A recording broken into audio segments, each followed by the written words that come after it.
And here we are. We are live. Morning, guys, on YouTube. Hope you guys are having a great day, and ladies. All right, we got a great update for you today. I'm in a home office again. This home quarantine thing is driving me absolutely nuts. As a social person, I'd like to get out there, see stuff, do stuff. All right, I'd like to drive my car. I love my car. I'd like to do things that I used to do. So here I am, imprisoned at home, but it's for the safety of others. And, social isolating and distancing is working, right? The numbers are evident that it's helping at the very least flatten the curve, even though we're going a little bit nuts.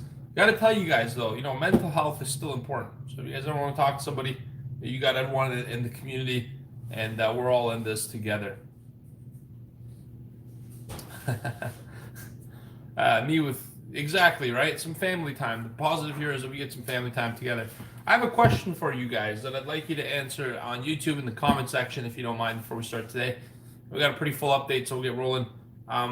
We have our apparel store already ready to go, but what I'm anticipating is I wanted to launch the merchandise store, so you can get hats, etc., and mark them down at pretty low cost at the very beginning, just to get a good round going for people who do want the apparel. We have everything set up, and I'm ready to just click the button to launch it all. But the question is, if there was a little bit of supply chain disruption, if shipping took a little bit longer, would that be enough reason for you guys to just say, you know what, let's wait after the coronavirus? Right, that's what I'm thinking too, Forex Box. It's unfortunate because I put in all this work. I wanted to get it out for you guys. Here I am wearing hats and shirts and hoodies, and you guys are emailing, when's it coming? I want a hat. I promise you're going to get a chance. Everything that I'm wearing you don't want anyways, like this shirt, this Day Trader. It's fantastic. The letters are too small, so I'm quality checking all this stuff. So I'm wearing the crap that I didn't want you guys to get. So you'll have a chance. All right, I'm happy you guys said that wait. That's where I'm at as well. I don't want to rush anything. And at the moment, it's not about consumerism. It's about staying safe, protecting our capital, and making some bank. All right, we love you guys. Thank you for your insight. Let's leave, not the stuff I want. You to buy other stuff.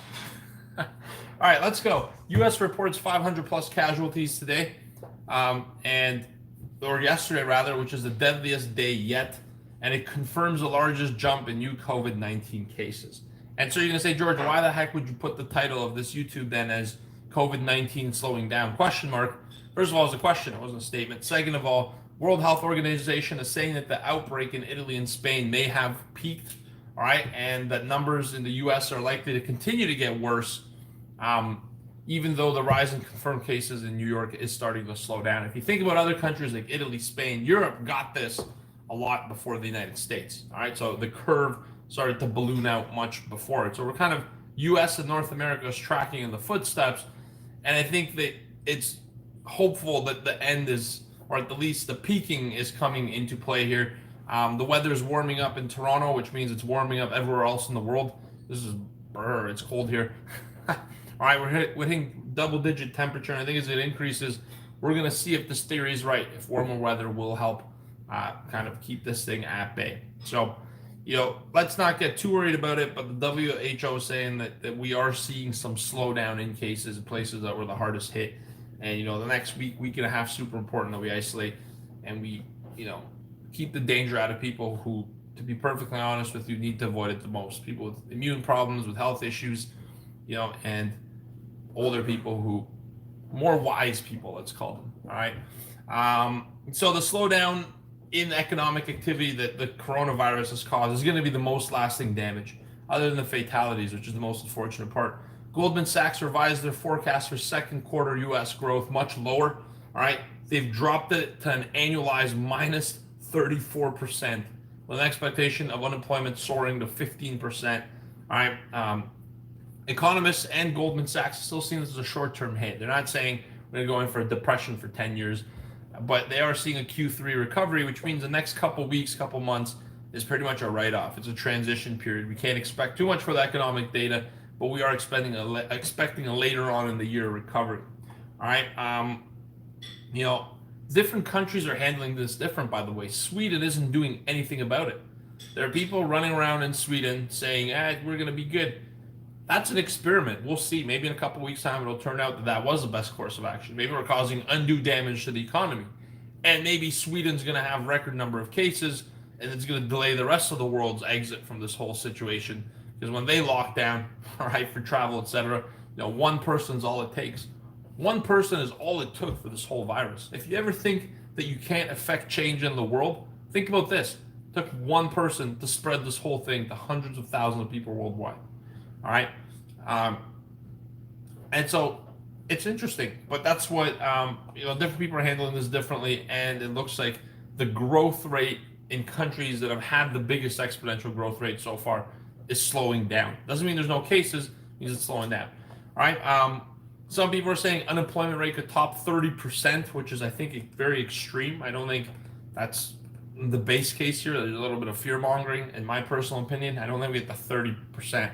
In retail, in short-term businesses, that is services, retail, etc., there's going to be a higher rate of unemployment. But overall, I don't think 1 in 3 people gets laid off because of this.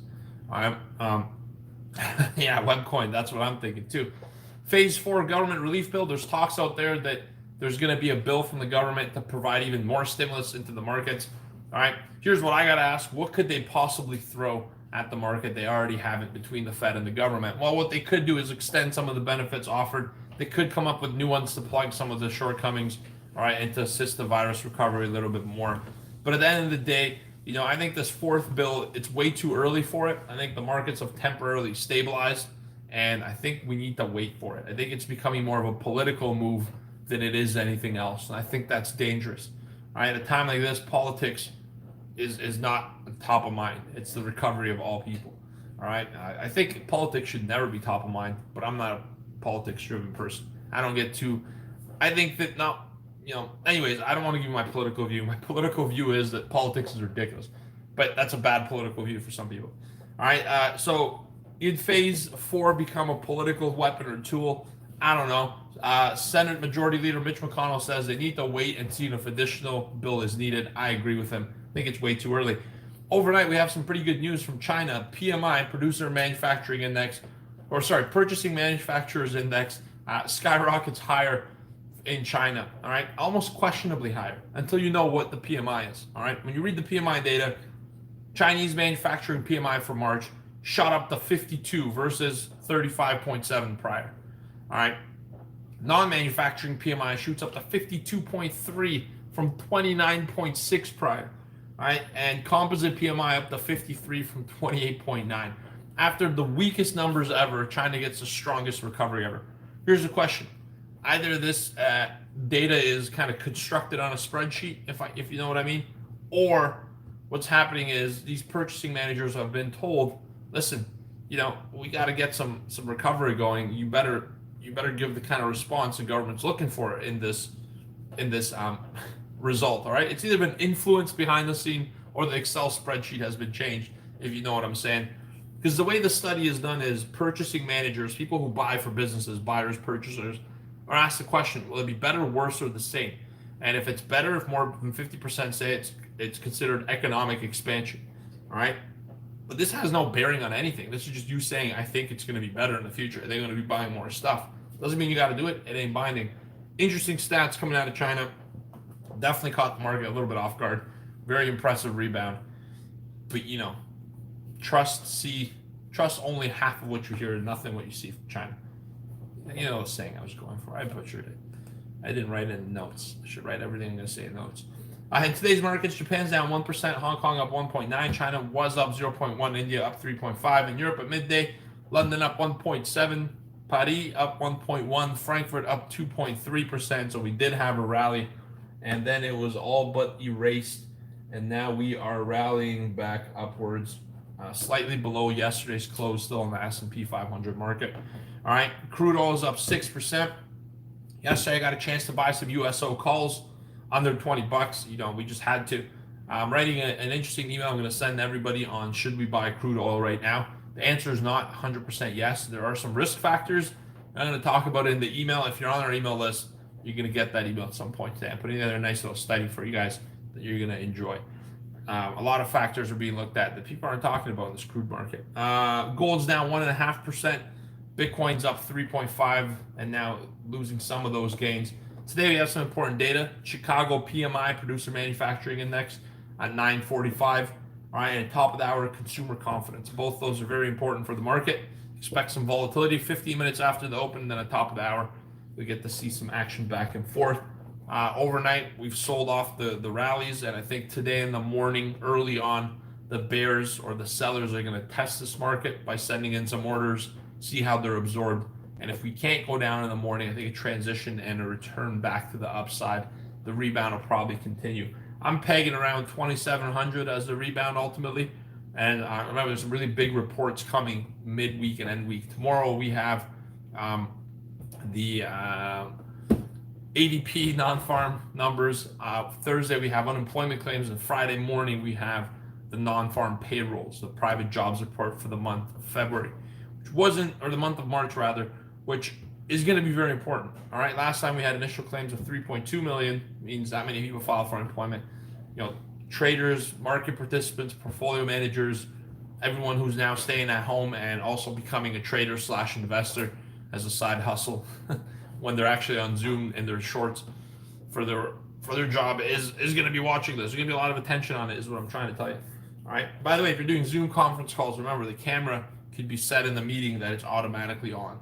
So I've been seeing a lot of videos where people stand up and things are showing that shouldn't be. Remember, guys, camera's on. But anywho, love you guys. Be careful. Be safe out there. And I miss you all. I miss the office. I miss the way things used to be. But this is a sacrifice, and we'll get back to that way again. All right, I'm going a little stir crazy inside. And in Canada, they're tightening up what could be acceptable, or what could be considered rather acceptable behavior. There's social distancing in place, but now they're closing all the parks and everything else. And there's a lot of pressure to kind of stay at home. People take pictures of the boardwalk by the beach. On the weekend, it was like 14 degrees in Toronto, and the beach was packed, more busy than usual because there's a whole bunch of stir crazy people looking to get out. That's how it spread. So we got to just kind of chill out a bit, stay at home, find the positives. I miss you guys in our office. Love you. Be safe. Manage your risk, trade pros. We got a lot of opportunity today and for the rest of the week. Join us in our community. We trade live every single morning. Let's get to it. I'm going to send it over to Steven. We're going to talk about oil. And you guys want to see the mobile setup I got going here? You want me to make a video on YouTube about it? Because I forgot to ask you. This is kind of my Rona rig, if you will. There's a hashtag called Rona rig. This is my coronavirus rig at home. It's, it's subpar from what I got at the office. All right. Love you guys. Ciao. Peace out. Boxy, I send over to you. Talk about oil. Got a lot of sleep tonight. I had good sleep. The first time in a long time I haven't had really bad dreams. Let me add you here, Steven. And let's get it. YouTube, we're going to start our daily webinar analysis for the day. Set up some trades. We'll see you guys there. Take care. Be safe.